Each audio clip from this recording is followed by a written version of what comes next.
BT has emerged from a tough period in its global services unit amid a structural decline in its UK fixed-line business. It is now a much more streamlined and efficient operation. Overseeing this transformation since 2008, Chief Executive Ian Livingstone has committed £2.5 billion to the rollout of superfast broadband in the UK and has focused its corporate operations much more on the emerging markets. This is all in the face of a tough economic climate. Well, you're right, the economy isn't doing very well, but now's the time you've got to make the long-term plays.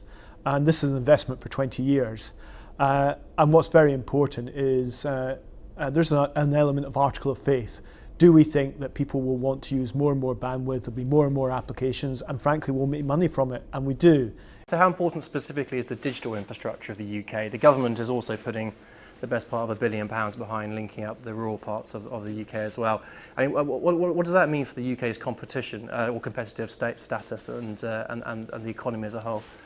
Well, the UK actually already has one of the best communications infrastructures in the world, so we're not a bad place. Where we've been a wee bit behind of is speed, and now with our fibre rollout programme, we're more than catching up on speed, and we'll definitely meet, I think, the government's objectives, have the best broadband in Europe by 2015.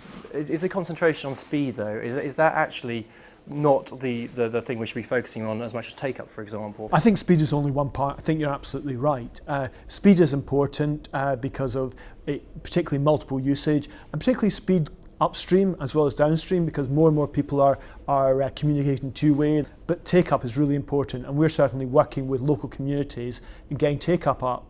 But actually the UK take-up is among the best in Western Europe. We're #1 in Europe for the number of SMEs who are actually trading online. And what feedback are you getting from your SME clients, for example, about the state of the economy at the moment? I think your last set of results showed some stalling of growth in that market particularly, which can be a bellwether, can't it?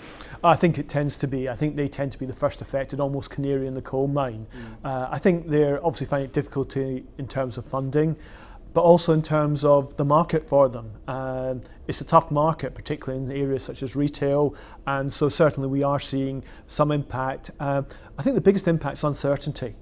And when people are uncertain, they tend to put off investment decisions. And we saw people not making capital purchases of things like computer systems. And this year is the year everyone's been waiting for, the launch of UView, which has been long anticipated and somewhat delayed, it seems.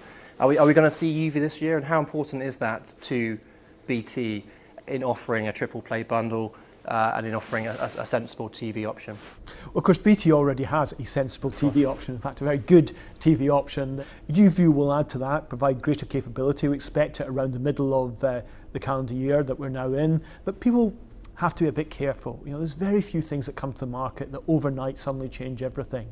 Everyone's been very excited about the way that video's gone on to PCs. They've been watching YouTube, they've been watching iPlayer, and that's been great.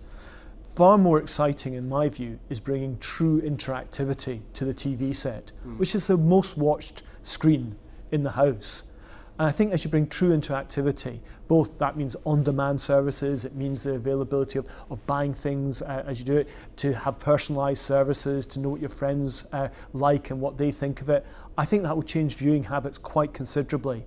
It won't happen overnight, but I think it's the start of something quite big. And the UK is actually, in terms of what it's doing, and the combination of digital terrestrial broadcasting and using IPTV, is one of the leaders in the world, and a lot of people are looking to the UK example, and I think it will start with the UK and move actually to a number of other countries as well.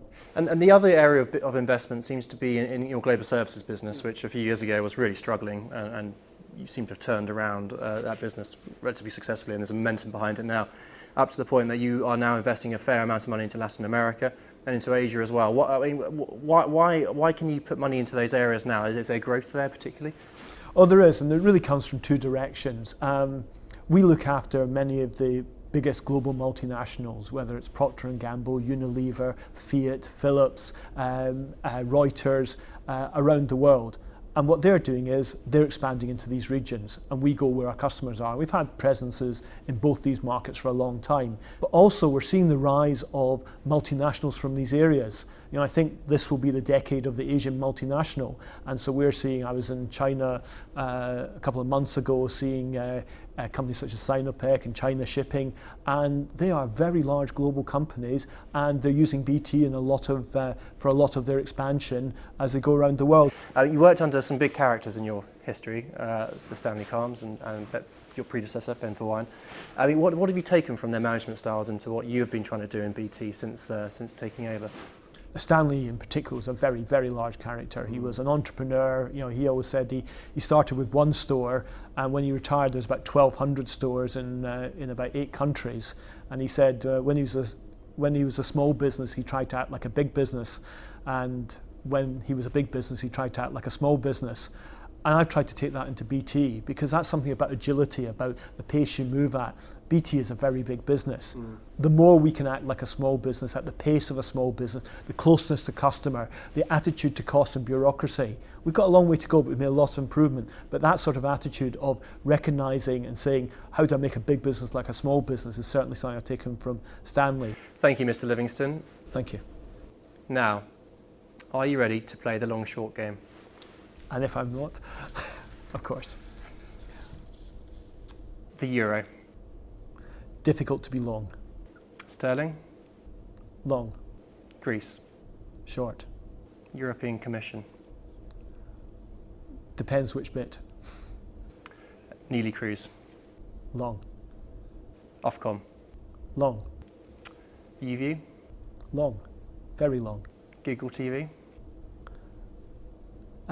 Short. Skype. Fact on the ground. Celtic to win the league. Oh, extraordinarily long. Thank you, Mr. Livingston. Thank you.